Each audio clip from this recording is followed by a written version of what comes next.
ခန်းကြီး20အငယ်1မှ5ဘေးအန္တရာယ်ရောက်သောကာလ၌ထာဝရဘုရားသည်ကိုယ်တော်စကားကိုနားထောင်၍ယာကုပ်၏ဘုရားသခင်နာမတော်သည်ချီးမြှောက်တော်မူပါစေသောတန်ရှင်းရာဌာနတော်ထဲကကူညီ၍ဇိအုန်တောင်ပေါ်ကထောက်ပင့်တော်မူပါစေသောကိုယ်တော်၏ပူဇော်တကာအလုံးစုံတို့ကိုအောက်မေ့၍မိရှို့သောရစ်ကိုလက်ခံတော်မူပါစေသောကိုယ်တော်၏စိတ်အလိုရှိသည့်အတိုင်းပေးသနား၍အကြံစီတော်ရှိသမျှတို့ကိုပြည့်စုံစေခြင်းငှါပြတော်မူပါစေသောကိုယ်တော်၏ကယ်တင်ခြင်းကြောင့်အကျွန်ုပ်တို့သည်ဝမ်းမြောက်၍အကျွန်ုပ်တို့ဘုရားသခင်၏အခွင့်နှင့်အလံကိုထူကြ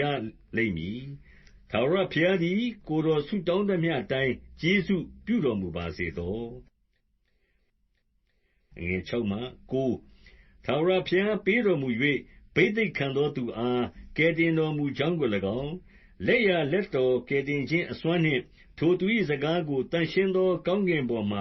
နားထောင်တော်မူကြောင်းကို၎င်းယခုငါသိ၏အချို့သောသူတို့သည်ယထာကို၎င်းအချို့တို့သည်မြင်းကို၎င်းချီးမွမ်းတတ်ကြ၏ငါတို့မူကားငါတို့ဘုရားသခင်တည်းဟူသောထာဝရဘုရား၏နာမတော်ကိုချီးမွမ်းကြလိမ့်မည်သူတို့သည်နှိမ့်ချ၍လဲလျက်ရှိကြ၏ငါတို့မူကားထ၍မတ်တတ်နေကြ၏အိုထာဝရဘုရားမင်းကြီးကိုကယ်တင်တော်မူပါ